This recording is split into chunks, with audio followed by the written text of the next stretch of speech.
What is up, guys? That was the gayest thing. That was so fucking gay. What is up, guys? Welcome to another video, and today we're going to go ahead and talk a bit more about Need for Speed Payback, and we're going to go ahead and talk about why I'm excited for it, because I have a few things to say. I kind of want to do a bit of a comparison as well, because I actually made a video about why I'm excited for this game back in March before they even announced anything. If we rewind the clock back to March in 2017, this is basically why I said I enjoyed the game. Keep in mind, this was before they even said the game was called Need for Speed Payback. We literally knew nothing at this point. So this is why I said I was excited. Which is Need for Speed 2015. People like to go on about that game like it was the worst thing like since Satan himself. That game was not bad. That game was so just different to what we've had in the past few years of racing games. It was truly the first racing game which brought back customization on such a large level. You know, whether you like the fact that certain cars didn't have as much as others, you know, whether you think the car list was short, which may I add for a Need for Speed game, it completely isn't. The game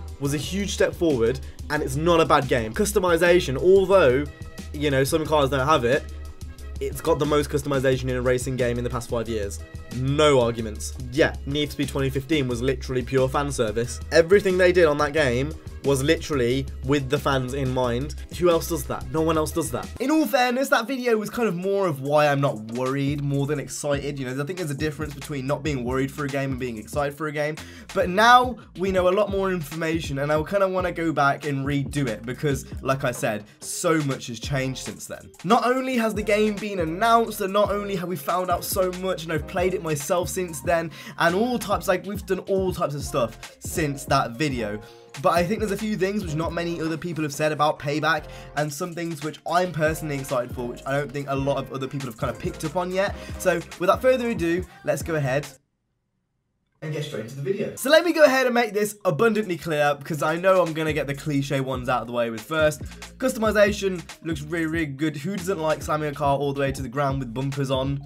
Maybe not on. I love getting undressed. The story, again, another thing which a lot of people are going to say they're really excited for. The story is one of those things I'm looking very, very forward to. It's one of those things with Need for Speed. We haven't had a good story in a very long time. 2015, majorly lacking an actual antagonist, and as we've seen from the story trailer, that's very different this time around. I did laugh when the house blew up, and he kind of like went, whoa, that did make me laugh a bit, to be honest. Let's do this. The physics, one thing which I know a lot of people have talked about as well. Yeah, I was one of those people that didn't really have a big issue with 2015's physics, purely based on the fact that I learned them and I actually got used to them. You know, when you have 1,000 hours game, I can't believe I've got 1,000 hours game time in that game. Like, it shocked me when I looked the other day. It's like 40 days.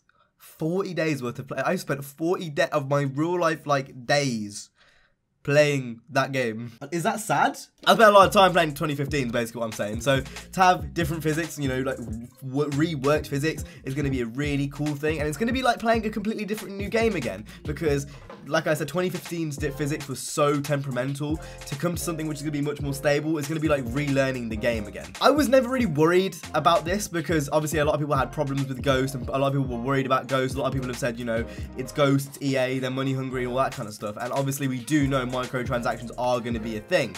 But even with all that said and done, and with all that, you know, like made clear, I've got to say, I think this is going to still be my game of the year. I said it at the start of the year. I said it was going to be between this or the Crew, but obviously now we know the Crew's not coming out till next year. And I think, honestly, hand on heart, I think this is probably going to be my game of the year. Everything is shaping up, and it's looking like it's going to be the best Need for Speed game we have had in years. Like, simple. 2015 was the best we've had in years, and then I'd go back to maybe Hot Pursuit 2010 was the last good one before that, and then obviously we had the other flurry of games before that. But like before 2015, it was quite a while, in my opinion, since we had a good Need for Speed game. I'm seeing a lot of people comparing it to other games. You know, I saw Bourne compared this from Carbon to Most Wanted. I've seen a lot of people in the comments compare it to Pro Street, Undercover. You know, people are getting a lot of different vibes. I've said since the game has been announced that I've had strong Undercover vibes with, you know, the kind of story setting and all that kind of stuff.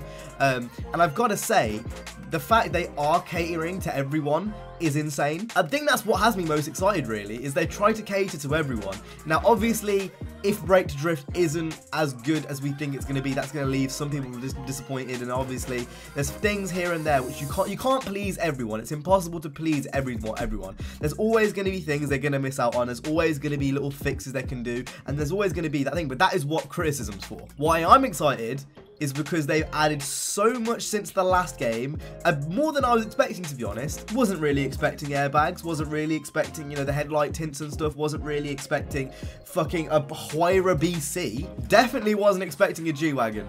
100% not expecting a G-Wagon. When I saw that in one of the gameplays, I was like, what? The attention to detail is insane. Honestly, one of the highest attention to detail. I wouldn't say it's quite an obviously Gran Turismo scale, because that's a completely different story, but it's up there. It's really up there. Need for Speed and the attention to detail they go with. Like, if I'm not sure if you've seen with any of the actual gameplays and screenshots and stuff, but the interiors look so detailed, and there's not even a cockpit view in this game. So it just, again, it makes you think, like, the attention to detail in this game is insane. There's so much more customization by the looks of things.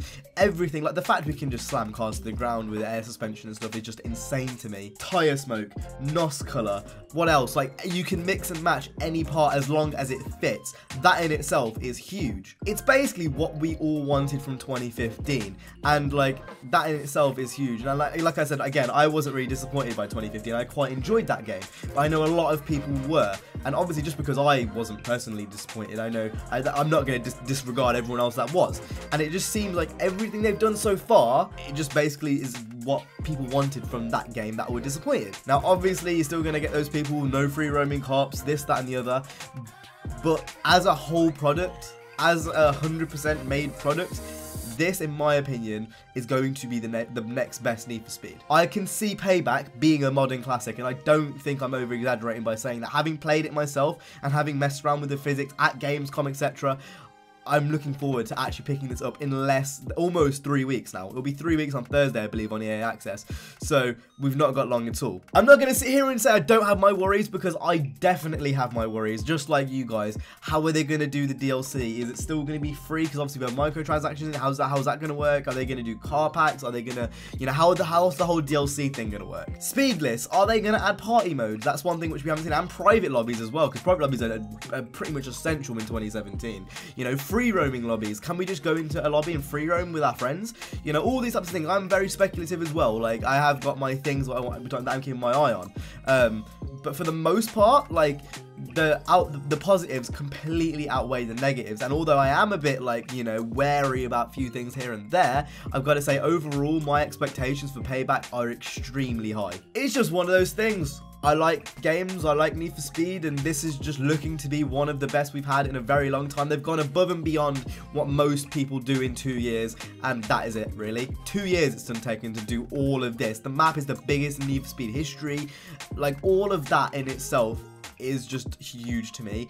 And I know a lot of people say, oh, I don't get hyped, so I can't, like, I don't want to get on the hype train and stuff. To me, like, half the fun is getting hyped. Why would you not want to get hyped about a game which looks this good? Just because you're hyped doesn't mean you have to, you know, over-expect anything. You can still have a level head and be hyped. And I feel like I'm in that position. You know, having played it as well, I think that adds a lot to it. The fact I haven't played it in so long now, it just is annoying. Give me EA Access now. I need EA Access now.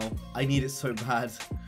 I need it! That's what I really have to say, to be honest. I'm just really excited for this game. Like, really, I'm not going to have a social life. Like, I'm literally not going to have a social life when this comes out. I'm going to be sitting here, in my room, playing Need for Speed Payback, and there's nothing you can do about it, Mom. So with that being said, let me know if you guys are excited for Payback. And I'm seeing a lot of people saying they're not excited because they've already been stung once and stuff, and there was a lot of people that are disappointed by the last game. Let me know why. Let's start a discussion. That's what this video is all about. So let me know down in the comment section down below what you guys think of Need for Speed Payback. And hit the like, subscribe if you enjoyed. I'll see you guys in the next one. You guys have an awesome day. Safe and peace.